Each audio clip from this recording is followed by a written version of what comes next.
Assalamualaikum warahmatullahi wabarakatuh. Perkenalkan, nama saya Asbullah dari Sekolah Tinggi Ilmu Ekonomi Makassar Maju. Saya dari Prodi Manajemen. Sini saya akan membahas tentang resume budaya perusahaan. Budaya perusahaan secara luas yaitu suatu sistem dari nilai-nilai yang dipegang bersama tentang apa yang penting serta keyakinan tentang bagaimana dunia itu berjalan.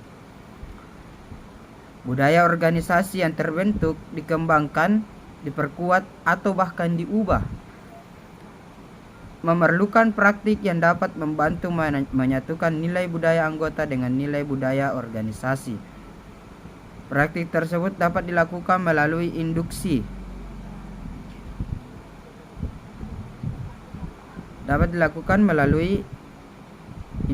atau sosialisasi, yaitu melalui transformasi budaya organisasi.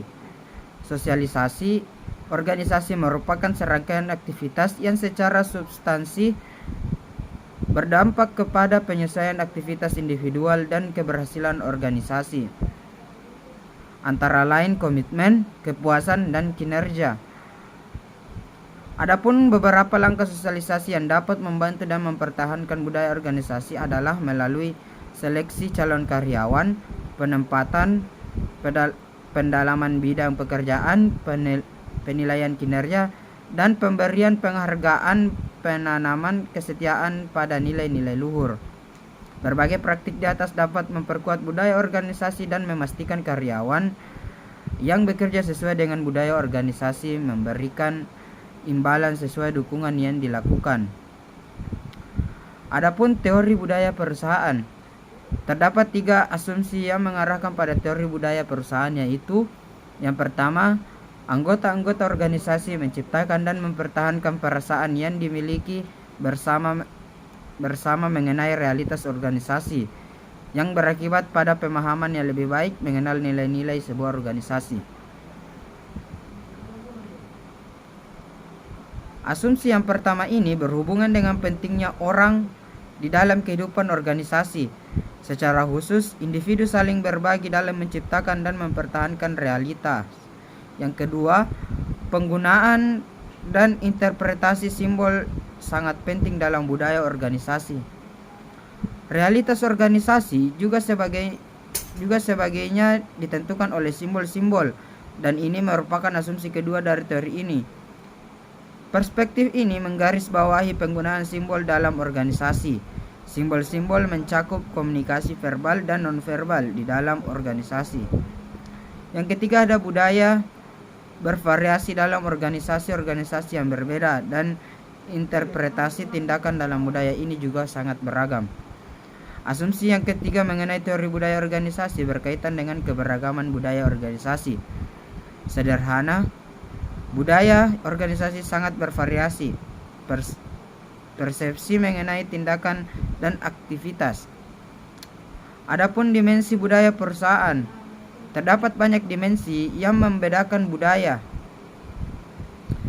Dimensi ini mempengaruhi perilaku yang dapat mengakibatkan kekeliruan pemahaman, ketidakpekatan, atau bahkan konflik.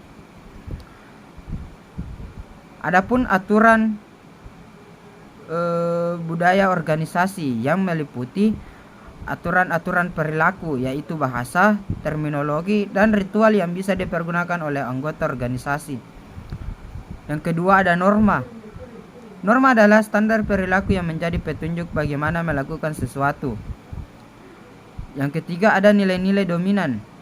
Nilai-nilai dominan ini adalah nilai utama yang diharapkan dari organisasi untuk dikerjakan oleh para anggota, misalnya tingginya kualitas produk, rendahnya tingkat absensi, tingginya produktivitas dan efisiensi, serta tingginya disiplin kerja. Yang keempat, ada filosofi. Filosofi adalah kebijakan yang dipercaya organisasi tentang hal-hal yang dikuasai para karyawan dan pelanggannya, seperti kepuasan Anda adalah harapan kami. Yang kelima adalah peraturan-peraturan. Peraturan-peraturan adalah aturan yang tegas dari organisasi. Pegawai baru harus mempelajari tentang peraturan ini agar keberadaannya dapat diterima dalam organisasi. Yang keenam, ada iklim organisasi.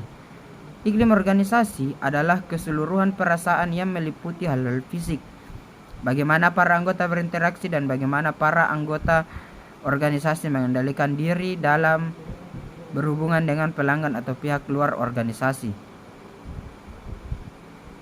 Adapun dimensi budaya yaitu penghindaran atas ketidakpastian, maskulin versus feminisme, jarak kekuasaan, dan individualisme atau kolektivitisme. Adapun tipe-tipe budaya perusahaan, yaitu yang pertama budaya kekuasaan, budaya peran, budaya pendukung, budaya orang, budaya birokrasi, budaya keluarga, budaya wirausaha, budaya pasar. Adapun manfaat peran budaya perusahaan. Manfaat budaya perusahaan terbagi menjadi dua, yaitu bagi sumber daya manusia, memberikan arah atau pedoman berperilaku dalam perusahaan. Bagi perusahaan, sebagai salah satu unsur yang dapat menekan karyawan ini dapat dicapai karena budaya perusahaan mendorong sumber daya manusia memutuskan untuk berkembang bersama perusahaan. Adapun peranan budaya perusahaan. Secara spesifik, mengemukakan sejumlah peranan penting yang dimainkan oleh budaya organisasi, yaitu membantu menciptakan rasa memiliki jati diri bagi pekerja, dapat dipakai untuk mengembangkan keikatan pribadi dengan organisasi, membantu stabilisasi organisasi sebagai satu sistem sosial, dan menyajikan pedoman perilaku sebagai hasil dari norma-norma perilaku yang sudah terbentuk. Oke, itulah resume yang berjudul budaya perusahaan. Lebih dan kurangnya mohon dimaafkan.